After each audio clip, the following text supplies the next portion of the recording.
A Short History of Women's Suffrage. Women's suffrage is defined as enfranchisement or voting rights for women, with those who support the reform known as suffragists.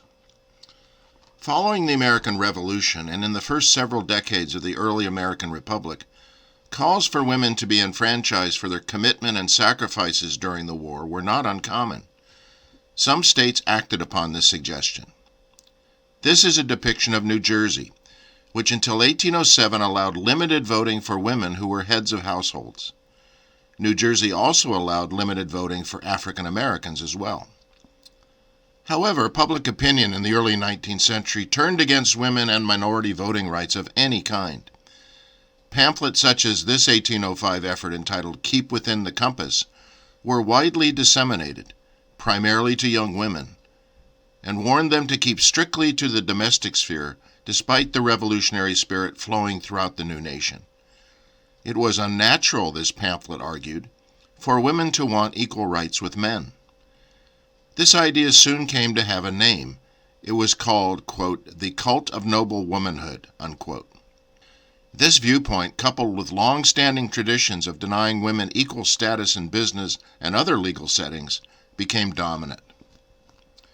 In the 1820s and 1830s, there was greater enfranchisement for the common white male, arising during the period known as Jacksonian democracy. There were expanded voting rights, such as extended voting qualifications and elimination of most tax-paying or property requirements. It was logical that calls for women to regain the vote as well occurred. Women's roles in reform movements, such as temperance and abolitionism, emphasized their changing role in society, but the relentlessly male chauvinistic world of Andrew Jackson did not respond. In 1848, a national voice was heard as the Seneca Falls Convention presented an array of women's rights concerns, including the restrictions on voting. This important event crystallized many issues, provided continental leadership, and energized what came to be called the feminist movement. Despite strong leadership and passionate arguments, voting rights for women remained a back-burner issue. During Reconstruction, women's critical involvement in the Civil War re-energized the movement. However, in a society dedicated to chauvinism and the cult of noble womanhood, the movement did not bear fruit. However, national leaders of the movement developed. As with any reform movement, different approaches were presented. The more radical viewpoint calling for immediate, comprehensive voting rights was offered by Elizabeth Cady Stanton and Susan B. Anthony. The more moderate viewpoint, calling for a go-slow accommodation to political reality, was led by Lucy Stone. This faction called for limited voting rights, not immediate and total enfranchisement. These leaders provided national symbols for change and were persuasive role models for voting advocates. Whatever their viewpoints, most Americans, male and female, still viewed women's suffrage as an unworkable or undesirable goal. It was the westward movement of the post-Civil War years that jump-started the voting rights movement. Vote reformers in the West, most notably in Kansas, led the way for women's voting rights on the state and local level, persuasively arguing that the 15th Amendment to the Constitution had extended voting to a previously denied group, black males, so why not to women? Reform of all kinds, such as in education, law enforcement, fair treatment and rights for Native Americans, civic development, and so on, in the western states was largely driven by women's leadership. They rightly stated that the new age that the West represented demanded a full reassessment of rights and civic privileges. Some states responded relatively early.